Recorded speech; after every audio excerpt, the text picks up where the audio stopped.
pessoal, tudo bem? Nós sabemos que não existe vitória sem luta, não existe sucesso sem sacrifício e hoje nós vamos aprender direito civil. Mas antes, eu já peço a você para se inscrever aqui no nosso canal, clica nesse botãozinho vermelho escrito inscrever-se, ativa o sininho das notificações para você ficar por dentro de todas as nossas novidades. E se você gostar desse vídeo, deixa seu like, deixa seu joinha, tá bom? Porque assim você fortalece o nosso canal. E hoje nós vamos falar sobre os planos do negócio jurídico. O plano da existência, o plano da validade e o plano da eficácia. São três planos que nós precisamos analisar. Primeiro de tudo, nós precisamos olhar para o plano da existência, se o negócio jurídico é existente ou inexistente. É necessário avaliarmos os quatro elementos: o agente, o objeto, a forma e a vontade. O agente, por exemplo, pessoa física ou pessoa jurídica, é preciso ter personalidade jurídica. Para realizar um negócio jurídico, é preciso ter personalidade jurídica. Um bem ou um animal, por exemplo, não pode realizar um negócio jurídico. O segundo elemento é o objeto. O objeto, ele é o foco do negócio jurídico. Você está fazendo esse negócio jurídico para quê? O que você almeja realizando esse negócio jurídico? É o objeto. E o terceiro é a forma. A forma, ela pode ser verbal, pode ser escrita por instrumento público, por exemplo, escritura pública, ou escrita por instrumento particular. A forma é o modo como eu externalizo a minha vontade. Se você não externaliza a sua vontade, o direito não pode fazer nada por você. E a vontade, que é o quarto elemento, ela é o direcionamento do agir para determinada finalidade. Dá uma olhadinha nessa montagem que eu fiz. Os três planos do negócio jurídico. Nós já falamos do primeiro: agente, objeto, forma e vontade. Agora nós vamos para o segundo plano, para o plano da validade. Mas, antes de tudo, você precisa saber que nesse plano nós vamos analisar se o negócio jurídico é válido ou inválido. E se o negócio jurídico for inválido, existem duas modalidades. Ele pode ser inválido nulo ou pode ser inválido anulável. E Daniele, qual é a diferença entre nulo ou anulável? Isso nós vamos aprender mais na frente. Porém, é preciso que você tenha em mente o seguinte: nulo é para modalidades mais extremadas, modalidades mais sérias.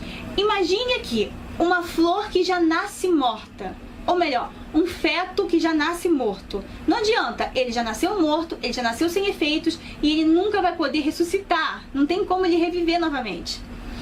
E esse é o caso do nulo. E no caso do anulável, eu gosto de comparar aquela florzinha, aquela plantinha que ela tá murcha, mas se você regar, se você cuidar, se você se dedicar a ela, pode ser que ela volte a viver. O anulável, ele pode ser que volte a viver, ele pode ser que se convalide. Então vamos analisar o plano da validade. O agente tem que ser capaz. Se ele for relativamente incapaz, é anulável. Se ele for absolutamente incapaz, é nulo. Que você nota a diferença? Absolutamente incapaz é um caso mais sério, então não adianta. Agora, o relativamente incapaz, que é o de 16 anos, né? Por exemplo, ele pode se convalidar, ele pode, se você regar, se você cuidar da plantinha, ela pode ter validade, ok? O objeto, ele tem que ser lícito, possível ou determinável. Lícito, quer dizer, o direito, ele não pode ir contra esse objeto, não pode ser um objeto ilícito. Eu não posso fazer um negócio jurídico com você cujo objeto seja cocaína, por exemplo, um objeto ilícito diante da lei. Possível.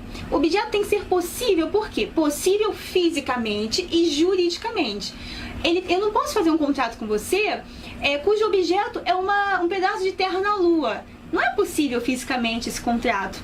Um caso de um negócio jurídico que é impossível juridicamente é o pacta corvina. Pacto de corvos, né? Corvos nos remete à morte. Por exemplo, você não pode fazer um negócio jurídico cujo objeto é a herança de alguém que ainda está vivo. Então isso não é possível juridicamente falando. E o objeto tem que ser determinável, ou seja, aquilo que pode ser identificado, identificável. Por exemplo, um negócio jurídico cujo objeto é uma caneta Bic dourada, da cor azul, mas ela é dourada, ok? Então nós temos aqui o gênero e a quantidade. Gênero: caneta Bic azul.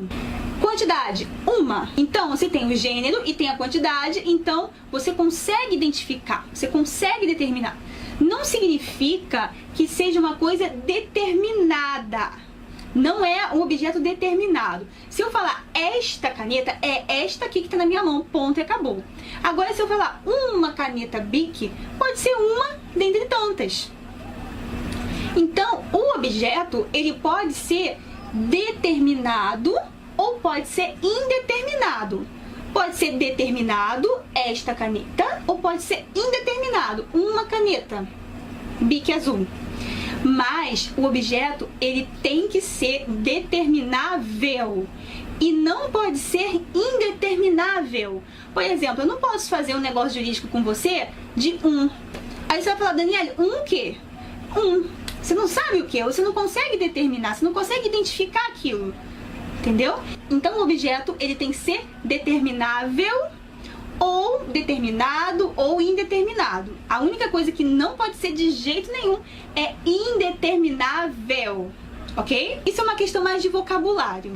Gente, a forma, em regra geral, ela é livre. Ou seja, eu falei que a forma pode ser verbal, pode ser escrita por instrumento público ou escrita por instrumento particular. Eu sou livre, completamente free, completamente livre para escolher o que eu quero. Se eu quero forma verbal, se eu quero forma escrita por instrumento público ou escrita por instrumento particular. Eu escolho, sou livre. Mas, de modo excepcional, a forma, ela é prescrita ou não defesa em lei.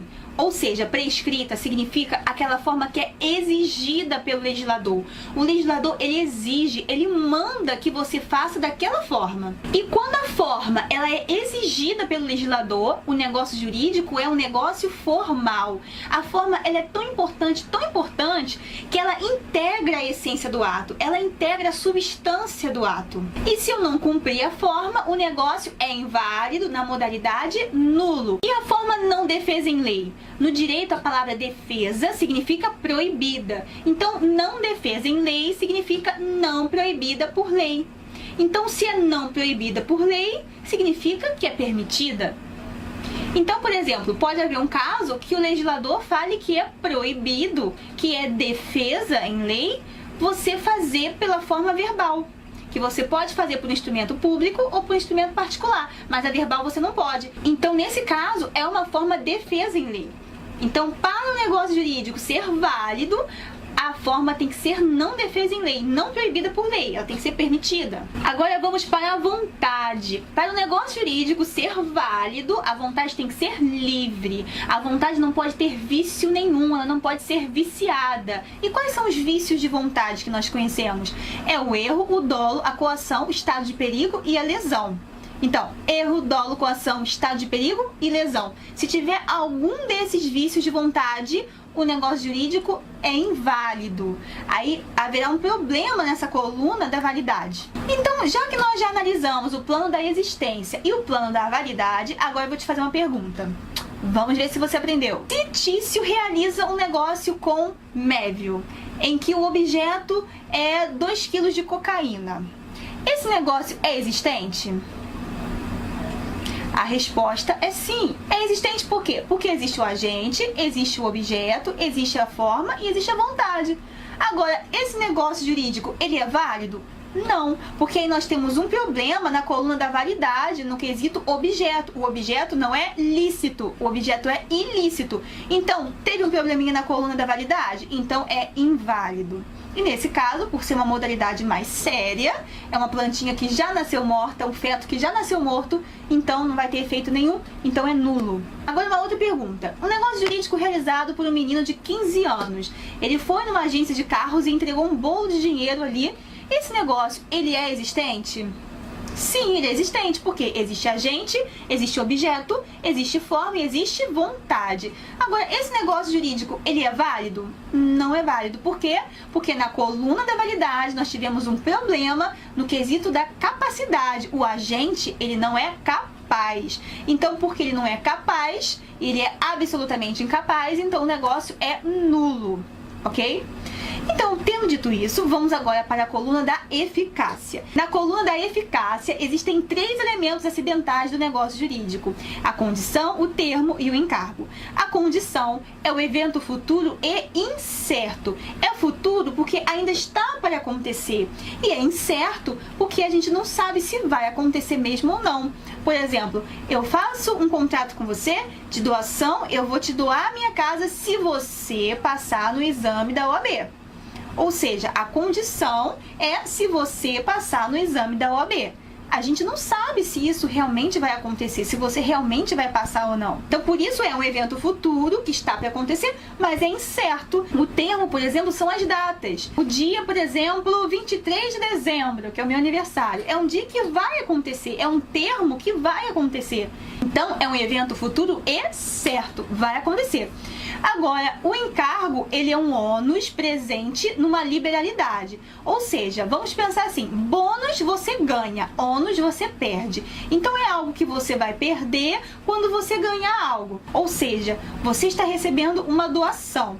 Ah, eu te dou a minha casa, mas você vai ter que fazer ali uma ONG para os animais. Então, você vai ter que suar um pouquinho e fazer uma ONG. Você vai perder um pouquinho, né? Você vai perder o seu tempo, gastar um pouquinho do seu dinheiro para construir essa ONG dos animais, mas pense pelo outro lado, você está ganhando, você está recebendo de graça, né? Uma doação dessa casa. Então, o encargo, ele é um ônus presente numa liberalidade. Numa doação, por exemplo, você ganha, mas ao mesmo tempo você tem que perder um pouquinho.